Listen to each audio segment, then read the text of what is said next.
सहारा, बस एक ही विश्वास था कि भगवान जगन्नाथ ही उसके पुत्र हैं।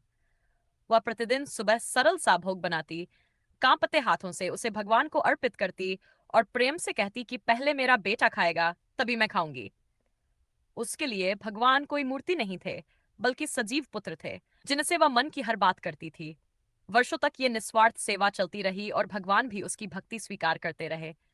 एक दिन वह मां गंभीर रूप से बीमार पड़ गई। लोग, वैद्य और पड़ोसी आए, पर उसने सबको हटा दिया और कहा, जाओ, मेरा बेटा मेरी सेवा करेगा। लोगों को ये भ्रम लगा, पर उस रात स्वयं भगवान जगन्नाथ बालक रूप में उसके घर आए। नंगे पांव, मासूम चेहरे और करुण आंखों से उन्होंने भोजन बनाया, मां को अपने हाथों से खिलाया, घर साफ किया और उसकी सेवा में लगे रहे। कुछ समय बाद बलभद्र और सुभद्रा भी बाल रूप में आकर उस मां की सेवा करने लगे। ये दिव्य लीला देखकर सारा पुरी स्तब्ध रह गया। उधर माता लक्ष्मी ये देखकर दुखी हुई कि भगवान बिना बताए चले गए। उन्होंने समृद्धि रोक ली और अकाल जैसा संकट आ गया। तब भगवान जगन्नाथ ने प्रेम से रसगुल्लों का भोग अर्पित कर माता लक्ष्मी को शांत किया और फिर से सुख समृद्धि लौटा दी। जब मां पूर्णतः स्वस्थ हुई, तब बालक ने अपना दिव्य स्वरूप प्रकट किया।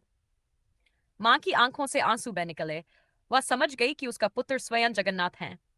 भगवान ने स्नेह से कहा, मां, तुम्हारी सेवा पूर्ण हुई, और उसे अपने परम धाम ले गए।